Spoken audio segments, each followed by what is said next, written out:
Hello dear students, welcome to Mathroot. ഈ വീഡിയോയിൽ നമ്മൾ ഡിസ്കസ് ചെയ്യുന്നത് Calicut University four year degree BSc മാത്സിന്റെ 4th സെമസ്റ്ററിലെ മേജർ കോഴ്സ് ആയിട്ടുള്ള ബേസിക് ലീനിയർ ആൾജിബ്രയിലെ എക്സസൈസ് പ്രോബ്ലംസ് ആണ്. Exercise 27. Determine which of the matrices in exercise 27 are orthogonal. നമുക്കിവിടെ ഒരു മാട്രിക്സ് തന്നിട്ടുണ്ട്. ഈ മാട്രിക്സ് ഓർത്തോഗണൽ മാട്രിക്സ് ആണോ എന്ന് ചെക്ക് ചെയ്യാം. If orthogonal, find the inverse. ഇനി ഓർത്തോഗണൽ ആണെങ്കിൽ ഈ മാട്രിക്സിന്റെ ഇൻവേഴ്സ് നമ്മൾ ഫൈൻഡ് ചെയ്യാം. സോ നമ്മൾ എന്ത് ചെയ്തു? ഈ തന്നിരിക്കുന്ന മാട്രിക്സിന് ജസ്റ്റ് പി എന്ന് പേര് കൊടുക്കും. ഓക്കെ, നോക്കൂ, ഇതിന്റെ ഫസ്റ്റ് കോളത്തിന് P1 ഉം സെക്കൻഡ് കോളത്തിന് P2 എന്നും പേര് കൊടുത്തു. സോ ഈ പി എന്നുള്ള മാട്രിക്സ് നമുക്ക് P1 P2 എന്ന് എഴുതാം. P1 എന്ന് പറയുമ്പോൾ ഈ ഫസ്റ്റ് കോളം, P2 എന്ന് പറയുമ്പോൾ second column. Okay, to show that P is orthogonal by hand calculations show that its columns are orthogonal. നമുക്ക് ഈ മാട്രിക്സ് ഓർത്തോഗണൽ ആണെന്ന് കാണിക്കാൻ സിമ്പിൾ ആയിട്ട് ഇതിന്റെ കോളംസ് ഓർത്തോഗണൽ ആണെന്ന് പ്രൂവ് ചെയ്താൽ മതി. സോ കോളംസ് ഓർത്തോഗണൽ ആണെന്ന് പ്രൂവ് ചെയ്യാൻ വേണ്ടിയിട്ട് P1 ഡോട്ട് P2 എന്താണ്? 0 ആണെന്ന് പ്രൂവ് ചെയ്താൽ മതി. സോ നോക്കൂ, P1 ഡോട്ട് P2 എന്തായിരിക്കും? P1 ഡോട്ട് P2 എന്ന് പറയുമ്പോൾ ഈ കോളം കൊണ്ട് നമ്മൾ ഡോട്ട് പ്രൊഡക്റ്റ് എടുക്കുക എന്ന് പറയുമ്പോൾ 0.6 ഇൻറ്റു 0.6 ഇൻറ്റു 0.8 പ്ലസ് അതേപോലെ 0.8 ഇൻറ്റു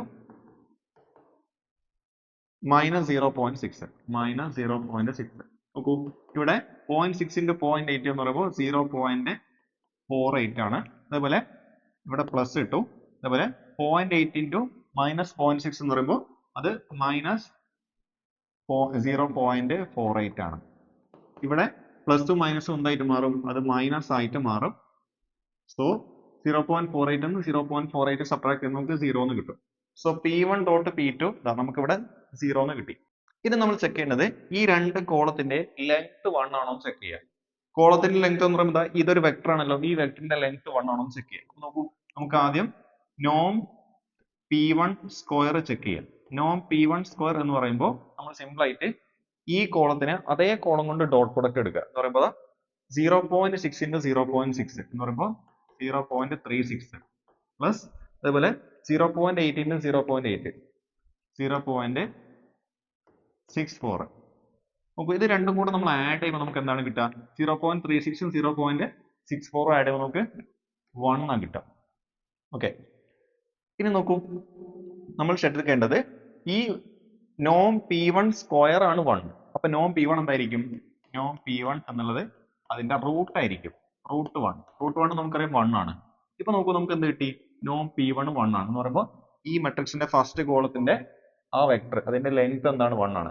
അപ്പൊ നമുക്ക് എന്ത് പറയാം? നോം P1 സ്ക്വയർ 1 ആയതുകൊണ്ട് ഓക്കെ, നോം P1 ഉം 1 ആയിരിക്കും. ഇതേപോലെ നമുക്ക് എന്ത് പറയാം? നോം P2 സ്ക്വയർ 1 ആണ്. അപ്പോ നോം P2 എന്തായിരിക്കും? 1 ആയിരിക്കും. ഇനി അതേപോലെ നോക്കൂ, നമ്മുടെ മെട്രിക്സ് ഒരു സ്ക്വയർ മെട്രിക്സ് ആണ്. ഓക്കെ, 2/2 ആണ് ഇതിന്റെ ഓർഡർ അല്ലെങ്കിൽ സൈസ്. 2 റോയും 2 കോളവും ആണുള്ളത്. ഇതൊരു സ്ക്വയർ മെട്രിക്സ് കൂടാണ്. അപ്പൊ നമുക്ക് എന്ത് പറയാം? നമ്മുടെ P എന്നുള്ള മെട്രിക്സ് സ്ക്വയറും കൂടെ ആയതുകൊണ്ട് P എന്താണ്? ഒരു ഓർത്തോഗണൽ മെട്രിക്സ് ആണ്.